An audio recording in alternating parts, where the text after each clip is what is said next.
பல்வேறு கட்சிகளை சேர்ந்தவர்கள் அமைச்சர்களாக இருந்து கொண்டிருக்கிறார்கள். இது பல்வேறு வகையான ரிசல்ட் நம்ம பார்த்திருக்கோம். ஆனா மாநிலத்துல அது மாதிரியான ஒரு வாய்ப்பு இதுவரைக்கும் ஏற்படவில்லை. இனிமேல் ஏற்படக்கூடிய வாய்ப்பு 2026 இருக்கிறதா என்று சொன்னால், திமுக கூட்டணிக்கு எதிரான பலமான ஒரு கூட்டணி, 35% வாக்குகளுக்கு மேல் பெறக்கூடிய ஒரு கூட்டணி அமைந்தால் மட்டுமே, அமைந்து வெற்றி பெற்றால் மட்டுமே, அதையும் அதில் முன்னிலை வைக்கக்கூடிய அதிமுக போன்ற கட்சிகள் அதை ஏற்றுக்கொண்டால் மட்டுமே இந்த கூட்டணி ஆட்சிக்கான ஒரு வாய்ப்புகள் லேசாக துளிர்விடும். இல்லைன்னா அதுக்கான வாய்ப்புகள் இருப்பதாக எனக்கு தெரியவில்லை. இதுதான் கிரவுண்ட் ரியாலிட்டி. ஆனா நீங்க ஆக்சுவலா நீங்க பாத்தீங்க அப்படின்னா, வரக்கூடிய காலகட்டங்கள்ல இந்த ஓட்டர்ஸ் செக்மெண்டேஷன் பல்வேறு கட்சிகள் தோன்ற இந்த ஓட்டு செக்ரிகேஷன் ஆகிட்டே இருக்கு, பிரிஞ்சுக்கிட்டே இருக்கிறது. அப்ப இந்த பிரிந்து கொண்டே இருக்கக்கூடிய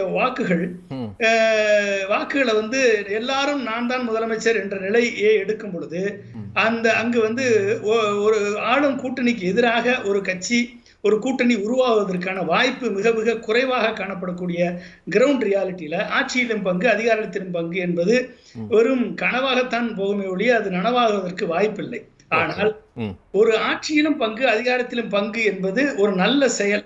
எப்படிப்பட்ட நல்ல செயல்? கெட்ட செயலும் இருக்கு. அதுல இந்த குதிரை பேரங்களும் நடக்கும். ஏற்கனவே தமிழ்மணி சார் சொன்னது மாதிரி ஏகப்பட்ட குதிரை பேரங்கள்லாம் நடக்கும். இந்த மாதிரி அதுக்கான வாய்ப்புகள்லாம் இருக்கு. ஆனால் அதை தாண்டி நீங்க ஒண்ணு நினைச்சு பாசிட்டிவ் இம்பாக்ட் அப்படின்னு பாத்தீங்க அப்படின்னா, கூட்டணி தான் கூட்டணி தான் ஆட்சிக்கு வருவதற்கு காரணமாக அமைகிறது. அப்ப அந்த கூட்டணியில பங்கு வரக்கூடிய கட்சிகளுக்கு அதிகாரத்தில் பங்கு கொடுப்பது என்பது ஒரு நல்ல முன்னுதாரணமாகத்தான் இருக்கும் என்று கருதுகிறேன். ஏனென்று சொன்னால், ஒரு நல்ல பல்வேறு வகையான ஒரு நாலேஜ், அதாவது ஒரு திறமை வாய்ந்த ஒரு அமைச்சர்கள் மற்ற கட்சிகள் இருந்து வரக்கூடிய அமைச்சர்களுக்கு திறமை வாய்ந்தவர்கள் கிடைத்தால் அது கலெக்டிவ் ரெஸ்பான்சிபிலிட்டி. அதாவது ஒரு அமைச்சரவை என்பது கூட்டு பொறுப்பு. அந்த கலெக்டிவ் ரெஸ்பான்சிபிலிட்டிக்கு, அந்த ஒட்டுமொத்த அந்த ஆட்சியின் அதிகாரத்திற்கு அது வலு சேர்க்கும் என்றால் கண்டிப்பாக அப்படிப்பட்ட ஆட்சியிலும் பங்கு அதிகாரத்திலும் பங்கு என்பது நாம் வரவேற்கத்தக்க ஒரு செயலாகத்தான் இருக்கும்.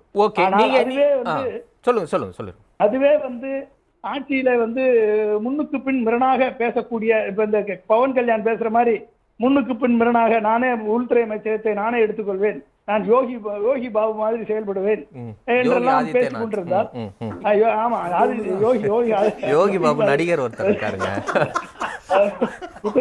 அவர் அப்படித்தானே இருக்காரு, செயல்படுறாரு. அதனால ஓகே யோகி மாதிரி செயல்படுவேன் என்றெல்லாம் சொல்லும் பொழுது நீங்க அப்ப என்னன்னா, அது ரொம்ப நாளைக்கு அந்த ஆட்சியை ஓடாது.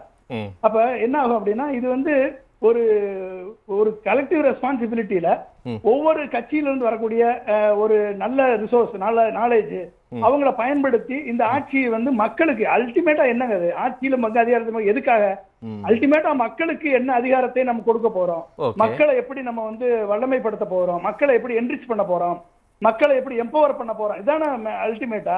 அப்ப அதுக்கு உறுதுணையாக இருக்கும் என்றால் ஆட்சியிலும் பங்கு அதிகாரத்திலும் பங்கு நல்லா இருக்கும். ஓகே, நீங்க பாசிட்டிவும் நெகட்டிவும் சொல்றீங்க. இதை கடந்து திமுக மீது திட்டமிட்டு இப்படியான, திமுக கூட்டணி மீது இப்படியான ஒரு பிம்பம் கட்டமைக்கப்படுதுன்னு சொல்றாங்களா திரு ஜென்ராம் கூட அதான் குறிப்பிட்டாரு. இதை ஒரு நியாயமான கோரிக்கையா பார்க்கணுமா, இல்ல ஒரு நரேட்டிவ் செட் பண்றாங்க அப்படின்னு நம்ம புரிஞ்சுக்கணுமா? இல்ல, அது ஒரு ஜென்ராம் சார் சொல்றது 100க்கு 100 உண்மை. இது ஒரு நரேட்டிவ் தான் செட் பண்றாங்க.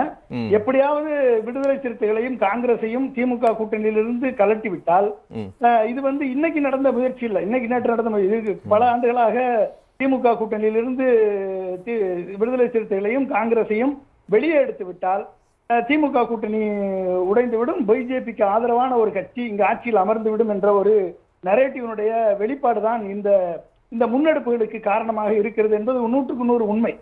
இது மக்களுக்கும் புரிந்துதான் இருக்கிறது, மக்களுக்கு புரியாமல்லாம் ஒண்ணும் கிடையாது. அதனாலதான் அவர்களது எண்ணம் மக்கள்கிட்ட செல்லுபடியாக மாட்டேங்குது. பிரச்சனை என்னன்னா, நீங்க அல்டிமேட்டா இந்த அதிகாரத்தை கொடுக்கும் போதும் நீங்க யாரா இருந்தாங்க, நீங்க இப்ப ஆட்சியிலேயே இருக்கட்டும், ஆட்சியில் இருக்கக்கூடிய திமுகவே இருக்கட்டும், எத்தனை அமைச்சர்களுக்கு பவர் இருக்கு அதை சொல்லுங்க. அப்ப எத்தனை அமைச்சர்கள் ஒரு பவர்ஃபுல்லான மினிஸ்ட்ரி வேணும்னு கேக்குறாங்க, எனக்கு இந்த மினிஸ்ட்ரி வேணும், எனக்கு இந்த மினிஸ்ட்ரி வேணும்னு கேட்கக்கூடிய நிலையில் இருப்பவர்கள் இருக்கக்கூடிய 30 அமைச்சர்கள்ல பாதி அமைச்சர்கள் வந்து எங்களுக்கு பவர் இல்லை, எங்களுக்கு பட்ஜெட் இல்லை, எங்களுக்கு வந்து இது இல்லைன்னு சொல்லக்கூடிய நிலைமை தான் இன்னைக்கு இருக்கு. இன்னைக்கு இருக்கக்கூடிய ரியாலிட்டியில அப்படித்தான் இருக்கு. இந்த பவரையும் தாண்டி இல்ல அப்படி பொதுவெளியில எங்கேயும் சொல்றாங்களா என்ன? நீங்க யதார்த்தத்தை சொல்றீங்க. சொல்ல மாட்டாங்க, வெளியே சொல்ல மாட்டாங்க. கிரவுண்ட் ரியாலிட்டி அதுதான். ஓகே, கிரவுண்ட் ரியாலிட்டி அதுதான். நம்ம கண்ணு முன்னால பாக்குற ரியாலிட்டி அதுதான். அது திமுக அரசா இருந்தாலும் சரி, அதிமுக அரசா இருந்தாலும் சரி, பிஜேபியா இருந்தாலும் சரி, காங்கிரஸா இருந்தாலும் சரி, எங்க இருந்தாலும் சரி, மத்தியிலும் மாநிலத்திலும் அதேதான் நிலைமை. ஓகே, அதுதான் நடந்து கொண்டு இருக்கிறது. இதுல என்னன்னா நீங்க ஒண்ணு பாக்கணும், இதுல வந்து எந்த அமைச்சர்கள் வந்து மக்களுக்கு வெயிட்டேஜ் கொடுத்து அதிகாரிகளை, அதாவது ஐஏஎஸ் அதிகாரிகள் செயல்படி கேட்டு நடக்கக்கூடிய அமைச்சர்கள் தான் பெரும்பாலான சூழல்ல இருக்காங்க. அவர்களை ஓவர் பவர் பண்ணி மக்களுக்கு எது நல்லது எது சரி என்று முடிவெடுக்கக்கூடிய வல்லமை பெற்ற அமைச்சர்கள் இருக்காங்க அப்படின்னா அதுல ஒரு சில பேர் தான் இருக்காங்க, எல்லாரும் இல்ல. அப்ப என்ன ஆகுனா அங்கதான் கூட்டு பொறுப்பு வருது. அப்ப இப்ப வரும் பொழுது இதுல இன்னொரு விஷயத்தை நீங்க பார்க்கணும். எம்எல்ஏக்கள்லயே ஆளுங்கட்சி எம்எல்ஏக்களுக்கு வந்து அமைச்சரா இருந்தாதான் நம்மளுக்கு பவர் இருக்கு, நம்ம எம்எல்ஏக்களுக்கு எந்த பவர் இல்லைன்னு நினைக்கிறாங்க. கூட்டணி கட்சி எம்எல்ஏக்கள் ஆளுங்கட்சி எம்எல்ஏக்களா இருந்தா தான் அமைச்சர்கிட்ட போய் சேர முடியுது, நம்மளுக்கு ஏதாவது வேலை கிடைக்குது, நமக்கு தொகுதிக்கு ஏதாவது நடக்குது, நல்லது நடக்குதுன்னு நினைக்கிறாங்க. எதிர்கட்சி எம்எல்ஏக்கள் எந்த விதமான வாய்ப்பும் இல்லாம செவனேன் இருக்க மாதிரியான சூழல் இருக்கு. இதுதான் இன்னைக்கு இருக்கக்கூடிய கிரவுண்ட் ரியாலிட்டி. இப்ப இந்த கிரவுண்ட் ரியாலிட்டியில கண்டிப்பாக ஒரு ஆட்சியிலும் பங்கு அதிகாரத்திலும் பங்கு என்பது பாசிட்டிவான ஆஸ்பெக்ட்ல பார்த்தா நல்லது, நெகட்டிவான ஆஸ்பெக்ட்ல பார்த்தா அது வந்து மக்களுக்கு கெட்டது. சரி, தொடர்ந்து பேசலாம். திரு ராம்கி, ஆட்சி அதிகாரத்தில் பங்கு வரக்கூடிய தேர்தலில் எந்த அளவுக்கு சாத்தியம்னு நினைக்கிறீங்க? எனக்கு இந்த யோகி பாபு ஹேங்கோவர்லேருந்து நல்லா வெளில வர முடியல. பொன்ராஜ் கரெக்டாக தான் சொன்னார். அவர் பவன் கல்யாண் பற்றி பேசும்போது இந்த லட்டு பாலிடிக்ஸ்லாம் பார்க்கும்போது அது வேறு விதமானது அப்படி தான் இருக்குது. ஏன்னா இந்த விஷயம், இந்த டாபிக் வந்து இன்றைக்கி பேசுறது எப்படின்னா 2 விதமாக பேசியிருக்கோம். சென்ற மாதம் என்ன பேசணும்னா, முதலாக திருமாவளவன் அவர்கள் நாங்கள் வந்து 99 பேசிட்டு வரோம், ஆட்சியில் பங்கு அதிகாரத்தில் பங்கு அப்படிலாம் சொல்லும்போது ரொம்ப சீரியஸான ஒரு டிபேட் இருந்துச்சு. இன்றைக்கு இப்போ இந்த மாதம் என்னன்னா, ஒரு நடிகர் புதிதாக கட்சி ஆரம்பித்த நடிகர் அவர் கட்சி மாநாட்டில் வந்துட்டு கதவு திறந்திருக்கு, யார் வேணாலும் வாங்கலாம், நான் உங்களுக்கு பங்கு கொடுப்பேன்னு சொல்லும்போது அது வந்து டோட்டலாக அந்த சீரியஸ்னஸே போயிடுச்சு எனக்கு. இப்போ அது என்ன அடிப்படையில் அவர் கூப்பிடுறாரு, என்ன அடிப்படையில் இவங்க போவாங்க, அப்படிலாம் சுயமரியாதை அடகு வைத்து விட்டு போகிறதுக்கு எந்த கட்சி தமிழ்நாட்டில் தயாராக இருக்கா? ஒரு லெட்டர் பேர்ட் கட்சியாவது அது விரும்புமா? விஜய் போகிறதுனால சுயமரியாதைக்கு என்ன இழுக்கு வந்துடும் நீங்கள் நினைக்கிறீங்க? அந்த ஒரு கூட்டணிங்கிறது கல்யாணம் மாதிரிங்க. அது இவங்க போவாங்க, அவங்க வீட்டுக்கு வருவாங்க, பேசுவாங்க, திரைமுறையில் பேசுவாங்க, வெளிப்படையாக பேசுவாங்க, ஊடகத்தில் செய்தி வரும், படிப்படியாகத்தான் அதை நோக்கி முன்னேறணும். திடீர்னு அவருடைய கட்சி மாநாடு அவர் பேசிட்டு இருக்காரு, நீங்கள் வாங்க யார் வேணாலும் வந்து பாருங்க அப்படின்னாலே என்ன அர்த்தம் அப்படின்னா, அதில் ஒரு பெரிய ஒரு ஆணவ துணிக்குது. நான் தான் தலைமை, நீங்க என்ன தேடி வந்தீங்கன்னா நான் உங்க கூட்டணியில் சேர்த்துப்பேன், உங்களுக்கு அதிகாரத்தில் பங்கு தருவேன் அப்படின்னு சொல்றது. அந்த மாதிரியான ஒரு போக்கை வந்து நம்ம திமுக, அண்ணா திமுக பெரிய லெஜெண்ட்ஸ் கலைஞர் ஜெயலலிதா காலத்தோட நம்ம பார்த்ததில்லை. அவங்க கூட வந்து கோபாலபுரத்துக்கோ போயஸ்காரருக்கோ கூப்பிட்டு வச்சு பேசிட்டு தான் அவங்க பொதுக்கூட்ட மேடையில் தான் இப்படிலாம் கொஞ்சம் ஒரு அப்பர் ஹேண்ட் எடுத்து பேசுவாங்க. இந்த மாதிரி எடுத்த அடுப்பில் யாரும் பேசுறதே இல்லை.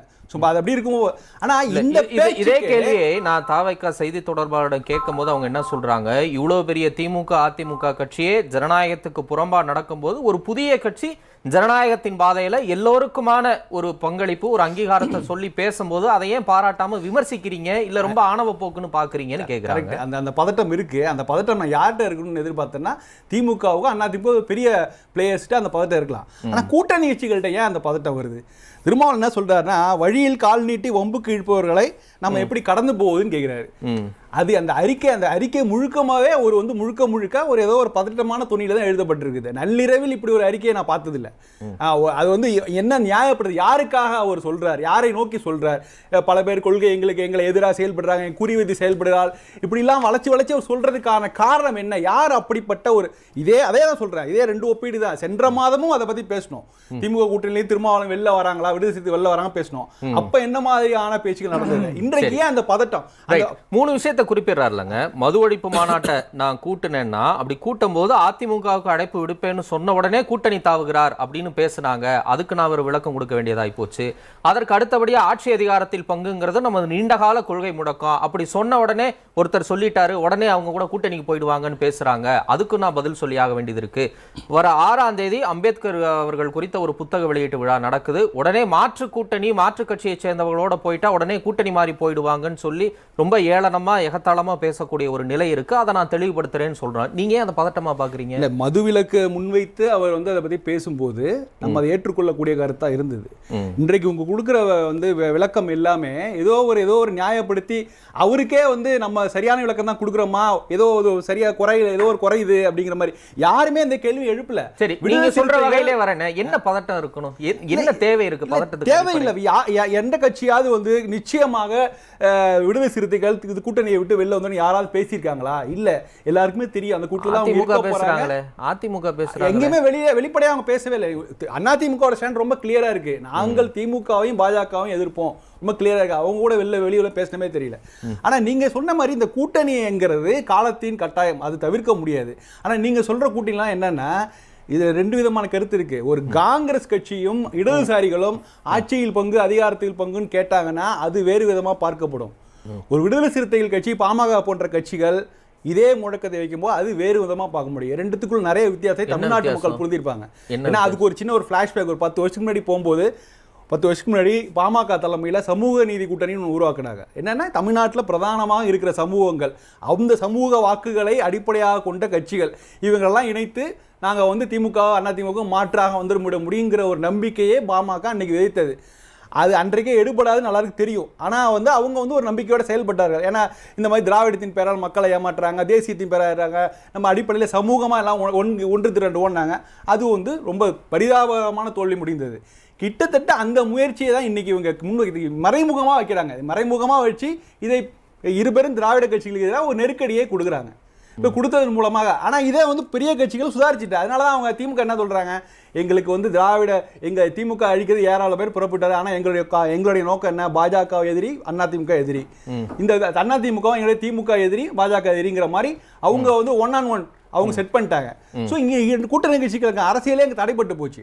ஸோ கூட்டணிங்கிறது எல்லா மாநிலங்களும் இன்னைக்கு இந்தியாவில் இருக்க எல்லா மாநிலங்களையும் ஒரு சகஜமாக போயிடுச்சு. ஆனால் அது என்ன மாதிரியான கூட்டணினா, இதான் ஒரு காமன் மினிமம் ப்ரோக்ராம் இருக்கு. வெவ்வேறு விதமான கொள்கை உள்ள கட்சிகள் கூட்டணி சேர் வராங்க. ஸோ அப்படி இருக்குமா அது கூட்டணி. இன்னைக்கு நீங்க ஆல்ரெடி உள்ள கூட்டணி வந்து கொள்கை கூட்டணி தான். அந்த கொள்கை கூட்டணிக்குள்ள வேற என்ன பேச முடியும்? வேற காமன் மினிமம் பேரவும் பேச முடியாது. சீட் பேரம் தான் நடக்கும் அங்க ஆக்சுவலா. சோ இந்த கூட்டணியில ஒன்றும் பெரிய மாற்றங்கள்லாம் வராது. அந்த யாரும் கேட்கவும் இல்லை. கூட்டணியில சலசலப்பு இதெல்லாம் இல்லை. இவர்களை தங்களுடைய ஒரு பார்கெயின் பாயிண்ட் அதை என்கரேஜ் பண்றதுக்காகவே அதுக்காகவே இவங்க பேசிக்கொள்றது மாதிரி தெரியுது. ஏன்னா இப்படிப்பட்ட விளக்கம்லாம் தேவையில்லை. யாரும் கேள்வி கேட்கவே இல்லை. கூட்டணிகளில் பெரிய மாற்றம் வரப்போவதில்லை. வந்தாலும் யாருக்கும் கை கொடுக்க போவதும் இல்லை. ஓகே, திரு குபேந்திரன், ஆட்சி அதிகாரத்தில் பங்குங்கிறது அப்படியே நீர்த்து போகக்கூடிய ஒரு நிலை தான் உருவாகுமா 26லையும்? இல்லை திமுக மேலே திட்டமிட்டு இப்படியான ஒரு நரேட்டிவ் செட் பண்ணுறாங்க அப்படின்னு அதை கடந்து போகணுமா? அதாவது நான் முதல்ல சொன்னதுதான், அதிமுக தான் பலவீனமாக இருக்குது. அதிமுக தான் அப்படி ஒரு வலையை ரகசியமாக விரித்திருக்கிறது. அது வந்து தொடர் வக்கீல் சார் வந்து ஒத்துக்கலை.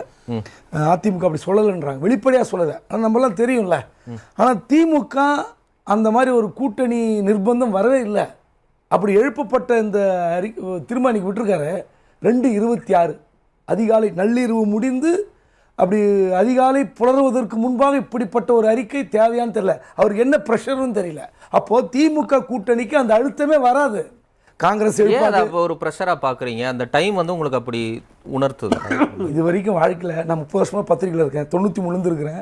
எனக்கு தெரிந்து ஒரு மாலை பத்திரிகைகளுக்கு வருவதற்காக செய்தி கொடுப்பாங்க, அல்லது இரவு செய்தி 7-8 மணிக்கு ஒரு புல்லட்டினுக்காக கொடுப்பாங்க, இல்லை மறுநாள் கொடுப்பாங்க. ஆனால் 2/26 மணிக்கு அவர் பதிவிட்டிருக்காரு அவருடைய ட்விட் பேஜில். யோசித்து பாருங்கள், அதுக்கு என்ன பண்ணிக்கலாம் தெரியுமா? அவர் இது மாதிரி தொண்டர்களுக்கு எழுதுன மாதிரி தெரியல. அவர் அந்த வாசகம் கூட படிக்கிறேன். எப்படி எழுதியிருக்காருன்னா, பேசாமல் அன்பு தம்பி ஆதவ் அர்ஜுனுக்கு அப்படின்னு ஒரு கடிதம் எழுதி போயிருக்கலாம். அவர் எழுதுறாரு, இந்த கடிதம் வந்து யாருக்கு? தொண்டர்களுக்கு எழுதுன மாதிரியா இருக்குது. இது நியாயமா? அது தொண்டர்களை வந்து கேட்டாங்க, ஆட்சி அதிகாரிகள் பங்கு கிளப்புனாங்க. அதில் இன்னொரு எப்படி திசை திருப்புறாரு தெரியுங்களா? திருமாவளவன் தேர்ந்த அரசியல்வாதி, அவர் ஒன்றும் குறைய சொல்ல. ஆனால் எப்படி சொன்னால் இது அடங்குன்னு சொல்லி சொல்கிறார். அந்த முதல் பக்கத்துடைய கடைசி வரி பாருங்க. இது திட்டமிட்ட சூது, சனாதன சூழ்ச்சி, உணர்ச்சிகளை தூண்டி நம்ம நிலைகுலைய வைக்கும் சதி நிறைந்த முயற்சி. நான் கேட்குறேன், இதுக்கும் சனாதனத்துக்கும் என்னங்குது? நீங்கள் உங்களுடைய கோஷம், நீங்கள் கட்சி தொடங்கிய காலகட்டத்திலிருந்து இதுதான் பேசுறீங்க. அப்போ இருக்கும்போது இதில் சனாதன சூழ்ச்சி எங்கே போகுதுங்க? திமுக கூட்டணியை உடைப்பதே சனாதனத்தை வீழ்த்துவதற்கான அங்கமா பார்க்க மாட்டீங்களா? அப்போ நீங்கள் என்ன, அப்போ நீங்கள் யார் அடக்கியிருக்கணும்? தொடர்ச்சியாக பேசுகிற ஆதவர்ஜன் அடைக்கிறதுனா இதுக்கு இந்த மாதிரி கட்டுரையே தேவையில்லையே, அதிகாலை கட்டுரை தேவையில்லையே. அப்புறம் கடைசியில் என்ன சொல்கிறாருன்னா, இன்னொரு கடைசியாக ஒன்று சொல்கிறார், இந்த நூல் வெளியீட்டால் கலந்து கொள்வதால் மட்டுமே நம்மளை வந்து இப்படி திசை திருப்ப முடியுமான்னு கேட்குறார். அதாவது சரி,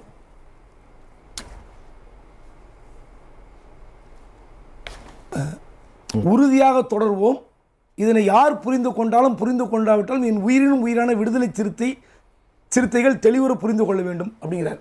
நான் கேட்குறேன், இதில் புரிந்து கொள்ள வேண்டிய ஒரே நபர் ஆதவர்ஜுன் மட்டும்தான்.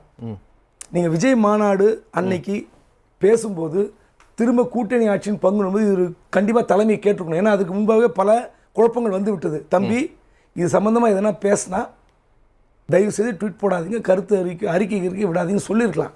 ஆனால் இப்படிப்பட்ட அறிக்கை விட்டது முதல் தப்பு. அதனால் திமுக கூட்டணிக்கு இப்படிப்பட்ட அழுத்தம் வரவே வராது.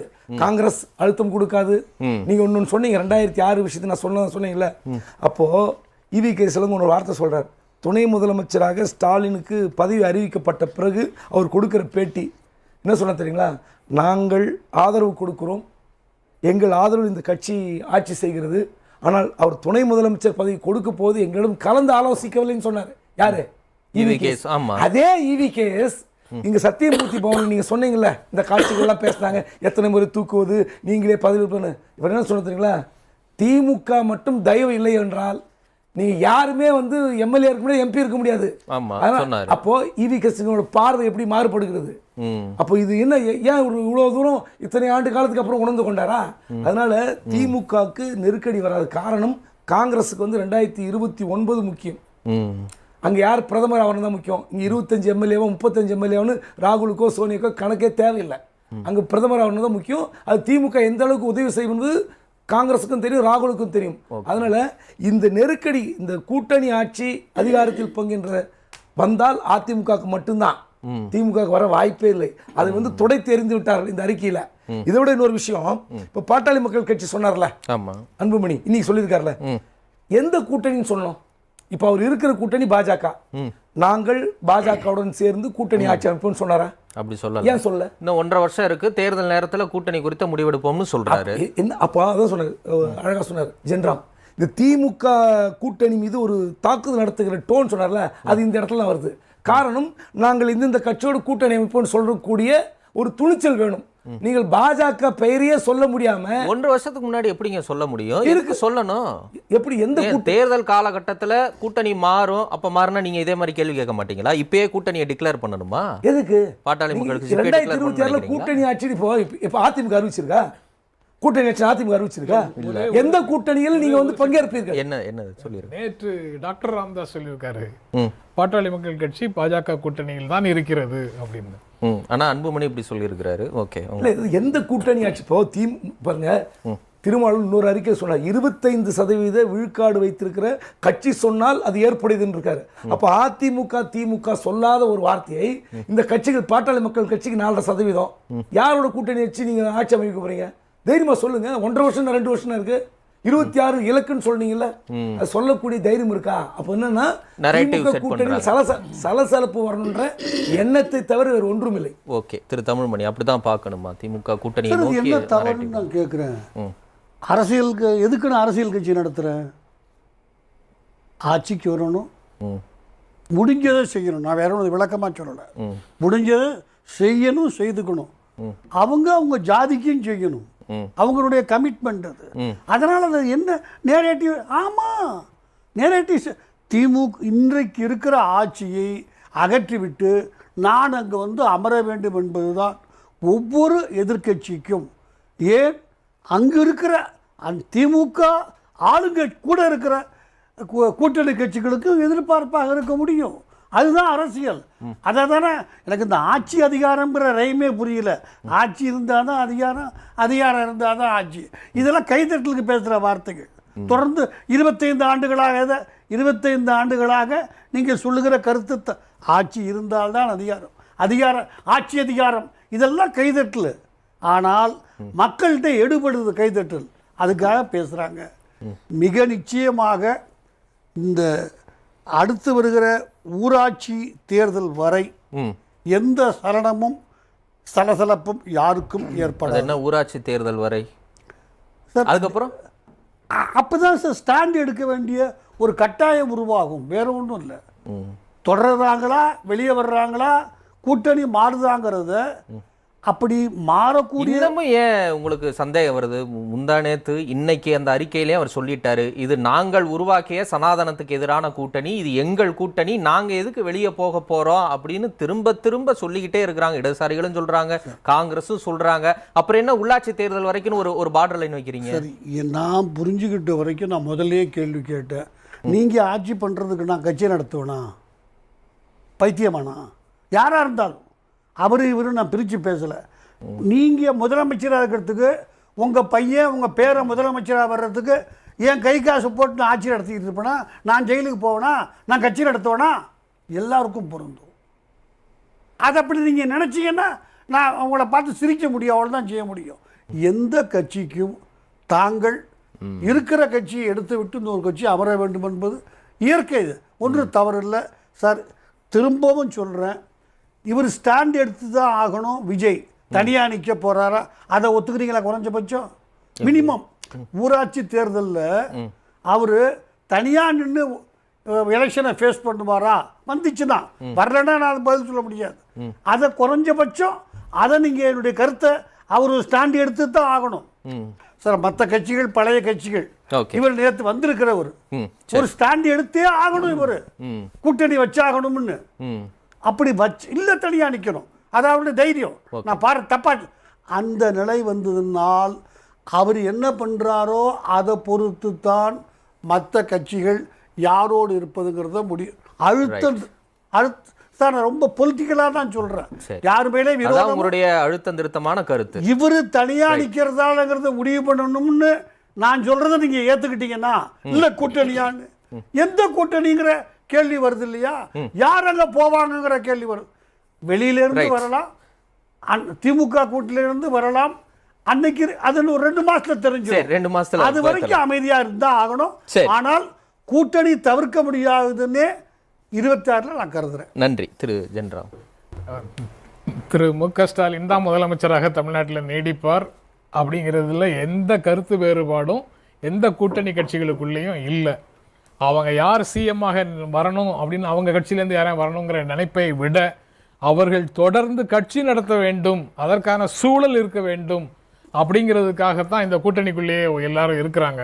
அதனால இந்த மாதிரி ஒரு உள்ளுக்குள்ள வேறு விதமான சிந்தனைகளோடு அந்த கூட்டணியில் தொடர வேண்டிய கட்டாயம் அந்த கட்சிகள் யாருக்கும் இருக்கிறதாக நான் நினைக்கல. அவங்க அப்படி இருக்கிறது இல்லை. அப்புறம் கூட்டணி ஆட்சியை நோக்கி தள்ளுவதற்கு தமிழ்நாடு அரசியல் களம் இன்னும் பல மடங்கு ஃப்ராக்மெண்ட் ஆகணும். அவ்வளவு ஃப்ராக்மெண்ட் ஆச்சு. அந்த ஃப்ராக்மெண்டேஷன் பொன்ராஜ் குறிப்பிட்டார், அதை பொன்ராஜ் சார் குறிப்பிட்டாரு.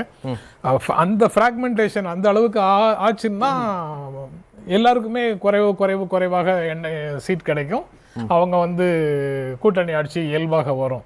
இப்போதைக்கு இங்க தமிழ்நாட்டில் இந்த வடக்குலேருந்து தெற்கு வரைக்கும் திமுகவும் அதிமுகவும் எல்லா இடத்துலையும் வலிமையாக இருக்கிறதுனால, ஒரு சில இடங்கள் தவிர எல்லா இடங்கள்லையும் வலிமையாக இருக்கிறதுனால அவர்களுக்குள்ளதான் எல்லா விஷயங்களும் நடக்குமே தவிர இந்த சிறு கட்சிகளுடைய குரல் ஓங்கி வெளிப்பதற்கான வாய்ப்பு ரொம்ப ரொம்ப குறைவு. கூட்டணி ஆட்சி குறித்து பேசும்போது பலரும் என்ன சொல்றாங்கன்னா, ஒற்றை இலக்கத்துல திமுக கூட்டணியில் இருக்கக்கூடிய வலுவா இருக்கக்கூடிய கட்சிகளுக்கு சீட் ஒதுக்குறாங்க. ஆனா 234 தொகுதிகள்லையும் அந்த கட்சியினுடைய வாக்கு வங்கியும் சேர்த்து வாங்கி இவங்க அந்த ஆட்சி அதிகார பீடத்துல உட்கார்றாங்க. அப்ப அவங்களுக்கு கொஞ்சம் அந்த பிரதிநிதித்துவம் கொடுக்கறது தானே நியாயமா இருக்க முடியும். அப்ப அதை கொடுக்க முடியலன்னா அப்புறம் என்ன இது நடைமுறையா இருக்கும்? அது ஒரு அநியாயமான டீல்னு நினைச்சாங்கன்னா தான் அவங்க தனியா போய் நின்றுவாங்களே. அதற்கான முயற்சிகளை அவங்க செஞ்சு பார்த்துட்டு தானே, சூடு போட்டுட்டு தானே திரும்ப வந்திருக்கிறாங்க. 2016ல் 4 கட்சிகள் தனியாக நின்னுது, ஒரு சீட்டு கூட வரல. கூட்டணி அப்புறம் கேப்டன் விஜயகாந்த் கூட்டணி கடைசியில சேர்த்தது அதை விட்டுருங்க. அந்த கடைசியில சேர்த்த 2 பேரையும் விட்டுருங்க. இந்த 4 பேரும் தான் அடித்தளம். இந்த 4 பேரும் தனியா நின்னாங்க. ஒரு சீட்டு கூட எம்எல்ஏவாக கிடைக்கல. 2019ல் கூட்டணிக்குள்ள இருந்தாங்க, 8 எம்பி கிடைச்சாங்க. அவங்களுடைய வலிமைக்கு அது அளவுக்கு அதிகமானதுன்னு நான் நினைக்கிறேன். அப்ப எதிர்பார்ப்பு வேற. 2016ல் அவங்க பெர்ஃபார்மன்ஸுக்கு 2019ல் அவங்களுக்கு கிடைத்தது 8 எம்பி சீட்டு.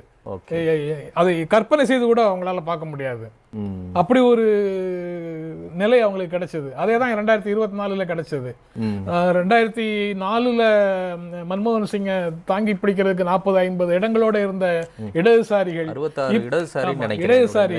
இன்னைக்கு வந்து 4 சீட்டோடையும் 5 சீட்டோடையும் இருக்காங்க. அது தமிழ்நாட்டுக்குள்ள தான் இருக்கிறாங்கன்னா அது இந்த கூட்டணி காரணமாகங்கிற ரியலைசேஷன் அவங்களுக்கு தெளிவாக இருக்குது. யதார்த்தத்தின் அடிப்படையில தான் அவங்க இருப்பாங்க. அதுல வந்து நீங்க ஏதாவது ஒன்றை வைத்து கொளுத்தி போட்டு அவங்களை அங்கேருந்து உருகிற முடியாது அப்படிங்கிறது ரொம்ப தெளிவான விஷயம்.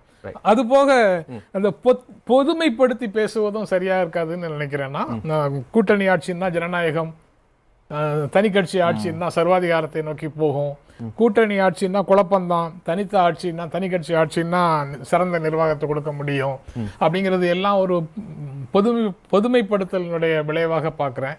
அது நபர்களையும் அவர்களுடைய அணுகுமுறைகளையும் சார்ந்த விஷயம். இத பொதுவாக இதுதான் சரி இதுதான் ரைட்டு அப்படிங்கிற ஒரு முடிவுக்கு வந்துடக்கூடாது. ஓகே, திரு பொன்ராஜ், உங்களுடைய நிறைவு கருத்து. அதாவதுங்க, இன்னைக்கு இப்ப எல்லாரும் சொன்னதுபடி திமுக கூட்டணி, இந்தியா கூட்டணி வந்து சரியான இடத்துல இருக்காங்க. அவர்கள் வெற்றி பெறக்கூடிய இடத்துல இருக்காங்க. இது வந்து எந்த பிரச்சனையும் இல்லை. இவர்களை வெற்றி பெற வேண்டும் என்று சொன்னால் 35% வாக்குகளை ஒருங்கிணைக்கக்கூடிய ஒரு கூட்டணி அமைந்தாக வேண்டும். இப்ப அதுக்கு யாருக்கு அந்த ஃபர்ஸ்ட் ப்ரிஃபரன்ஸ் வாய்ப்பு இருக்கு அப்படின்னா, ஃபர்ஸ்ட் ஏடிஎம்கேக்கு தான் அந்த வாய்ப்பு இருக்கு. 20% வாக்கு வங்கியோடு தேமுதிகவோடு சேர்ந்து 20-22% இருக்காங்க.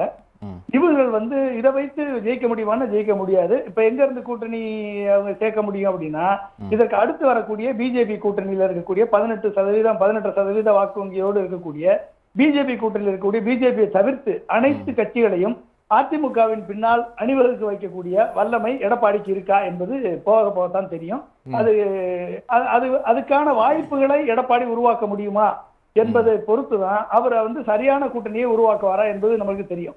அப்படிப்பட்ட ஒரு சூழல் வரும் பொழுது இந்த ஆட்சியிலும் பங்கு அதிகாரத்திலும் பங்கு என்ற நிலை வந்தால் கண்டிப்பாக பாமக அதை கேட்கும். இன்னைக்கு கேட்டிருக்காரு அன்புமணி ராமதாஸ், அதை கேட்டிருக்காரு. எங்களுக்கு அதிகாரத்தில் பங்கு இருந்தா அவங்களோட கூட்டணி வருகிறோம் என்று சொல்லக்கூடிய வாய்ப்பு இருக்கிறது. மற்ற கட்சிகள் கேட்பார்களா இல்லையான்னு எனக்கு தெரியாது. பிஜேபியில இருந்து வரக்கூடிய கட்சிகளுக்கு இருக்கு. சப்போஸ் ஒருவேளை எடப்பாடியால அதை வந்து அட்ராக்ட் பண்ண முடியல அப்படின்னா அடுத்த ஆப்ஷன் யாருக்கு இருக்கு அப்படின்னா, பிஜேபிக்கு அந்த ஆப்ஷன் இருக்கு. 18% வாக்கு வங்கி வைத்திருக்கக்கூடிய பிஜேபி கூட்டணிக்கு இருக்கு. இந்த பிஜேபி கூட்டணி யாரை கூட்ட முடியும்? ஏடிஎம்கே கூட்ட முடியுமா? ஏடிஎம்கே போகாது. விஜயை கூப்பிட முடியுமா? விஜய் போவாரான்னு தெரியாது. நாம் தமிழர் சீமானை கூப்பிட முடியுமா? அவர் கண்டிப்பா போக மாட்டாரு. சோ இப்படிப்பட்ட சூழல்ல பிஜேபிக்கு அந்த வாய்ப்பு குறைவு. மூன்றாவதாக விஜய் வந்திருக்கக்கூடிய நிலைமையில விஜயால வந்து அதை அட்ராக்ட் பண்ண முடியுமா என்பது கேள்விக்குறி. ஏன்னா அவருடைய வாக்கு வங்கியவே அவர் இன்னமும் ப்ரூவ் பண்ணவில்லை என்ற நிலையில் எந்த கட்சியும் அவரிடம் செல்வக்கூடிய வாய்ப்பு இருக்கிறதா என்று தெரியவில்லை. ஒருவேளை எடப்பாடியால் அதை செய்ய முடியவில்லை, அண்ணாமலையால் வந்து வரக்கூடிய பிரச்சனைகளை, அண்ணாமலையால் வரக்கூடிய ஒரு அண்ணாமலைகிட்ட போனோம்னா நாம் முகவரி இழந்து விடுவோம் என்று பாமக நினைத்தாலோ, தமாக நினைத்தாலோ, மற்ற சிறு கட்சிகள் நினைத்தாலோ ஒருவேளை விஜயுடன் போகக்கூடிய வாய்ப்பு இருக்கிறது. இந்த வாய்ப்பை பயன்படுத்தி அப்படிப்பட்ட சூழலிலும் விஜயால் 35% வாக்குகளை பெற்று வெற்றி பெற முடியுமா என்று சொன்னால் அதுவும் கேள்விக்குறியாகத்தான் இருக்கிறது. எனவே இந்த சூழல்ல வந்து இது ஒரு டைசி சிச்சுவேஷன் தான். அதுல வந்து யார் இதை ஸ்கோர் பண்ண போறாங்க, யார் இதை ஸ்ட்ராட்டஜி கரெக்டா பிளே பண்ண போறாங்க என்பதை பொறுத்து இரண்டாம் இடத்திற்கான போட்டி, அந்த போட்டியில யார் இரண்டாம் இடத்திற்கு வரப்போகிறார்கள் என்பதற்கான போட்டி இது. அந்த போட்டியில யார் வெற்றி பெற போகிறார்கள் என்பது அவர்களது ஸ்ட்ராட்டஜியை பொறுத்து, அவருடைய திறமையை பொறுத்து, அவருடைய தலைமை பண்பை பொறுத்து இருக்கிறது. அவ்வளவுதான். நன்றி திரு ராம்கி. இரண்டாம் இடத்திற்கான போட்டி தான் நடக்குதா? கூடுதலா அதிமுகவுக்கு தான் இந்த ஆட்சி அதிகாரத்தில் பங்குங்கிறதுக்கான களம் அதிகமா இருக்கு? இல்லை, ஆட்சியில் அதிகாரத்து பங்குலாம் வந்து தேர்தலுக்கு அப்புறம் யோசிக்க வேண்டிய விஷயம். இன்னைக்கு தேர்தலை சந்திப்பதற்கே நிறைய சவால்கள் இருக்குங்க. நீங்க திமுக அண்ணா திமுக மிகப்பெரிய லேபிள், அந்த லேபிளை முன்வைத்து தான் நீங்க வந்து தேர்தலை சந்திக்க. கூட்டணி ஆட்சிங்கிற பதத்தை முன் வச்சு கூட்டணியை உருவாக்குவதற்கான முயற்சி நடக்குதுன்னு சொல்றாங்கல்ல, அதை எப்படி பாக்குறீங்க? அந்த கூட்டணி உருவாக்கினோட அந்த கூட்டணிக்கு ஒரு பெரிய அண்ணனாக இருக்க வேண்டும். அந்த பெரிய அண்ணனாக இருக்க வேண்டிய தகுதி வந்து திமுகவுக்கு அண்ணா திமுக தான் இருக்குது. பாஜக கூட்டில் பாஜகவே கிடையாது. நீங்க பாஜக முன்னிறுத்துறது கிடையாது. அவங்க வந்து இந்த 2 இடங்களையும் இல்லாம இருக்கவங்க தான் அங்க இருக்காங்க. அவங்க கண்டிப்பா பாஜக தலைமையில் கூட்டிருந்தாலும் பாஜக முன்வைத்து அவங்க செய்ய போறது இல்லை. ஸோ இந்த சிக்கல்களுக்கு நடுவில் நீங்க வந்து இது வந்து சமூகங்கள், இந்த சபார்டினேட் போர்ஸா இருக்க இரண்டாம் கட்சிகள் எல்லாமே வந்து தனியா வந்து நின்று ஒரு தேர்தலை சந்திக்க முடியாது. இவர்களை சார்ந்து தான் இருக்க வேண்டும். இன்னொரு மக்கள் நல கூட்டணி போன்ற முயற்சிகளை எந்த கட்சியுமே வந்து அதை அந்த ரிஸ்க் எடுக்கவே மாட்டாங்க. ஸோ யாராவது ஒருத்தர் சார்ந்தா இருக்க போகிறாங்க. ஸோ இன்றைக்கி அவங்க இருக்கிற நிலமையில இன்றைக்கி அடுத்த 1.5 ஆண்டுகளில் கூட்டணியில் மாறலாம். இங்கே இருக்கிறவங்க அங்கே போகலாம் வழிய தனித்து போகிறது இல்லை வேறு ஏதாவது எக்ஸ்பெரிமெண்ட் பண்ணுறதுக்கெலாம் வாய்ப்புகள்லாம் இல்லை. இதை வந்து ஒரு கூட்டணியில் இருக்கிறது கூட்டணி பேரத்திற்கான சில விஷயங்கள் செய்யலாம். அதுக்காகத்தான் இது மாதிரியான விளக்கங்கள் வருதா நான் பார்க்குறேன். இதை தாண்டி வேறு ஒன்றும் பெரிய மாற்றங்கள்லாம் வருவதற்கு வாய்ப்பு இல்லை. ஒருவேளை தேர்தல் முடிவுகளில் மாற்றம் வந்ததுன்னா அப்போ எந்த கட்சி அதிகமான சீட்டுகளை பெறுதோ அப்போ அவங்க பேரம் பண்ணி அப்போ தான் அவங்க அதிகாரத்தில் பங்கு ஆட்சியில் பங்கெல்லாம் பேச முடியும். இன்றைய அளவில் அரசியலில் ஒரு பெரிய போக்கில் மாற்றம் வரும்னு நான் எதிர்பார்க்கல. இந்த நிலை எப்படியா தான் தொடர்ந்து ஒரு டெட்லாக் சிச்சுவேஷன் தான். தமிழ்நாட்டில் இந்த அமைப்பை மாற்றவே முடியாது. திமுக ஆன்டி திமுக இந்த இதுதான். இதுக்குள்ளே ஏதாவது ஒரு கூடாரத்தில் யாராவது அவங்க அகாமடேட் ஆக வேண்டும். இல்லை வேறு வழி இல்லை.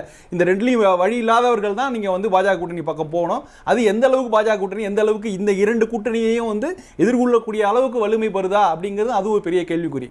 அதனால ஒரு 1.5 ஆண்டுகள் இந்த இதே சிச்சுவேஷன் தான் நீடிக்கும்னு நான் பார்க்குறேன். சரி, பார்க்கலாம் சாத்தியமா இல்லையான்னு. கருத்துக்களை பகிர்ந்த விருந்தினர்கள் அனைவருக்கும் நன்றி. மீண்டும் சந்திப்போம் நேயர்களே. நன்றி, வணக்கம்.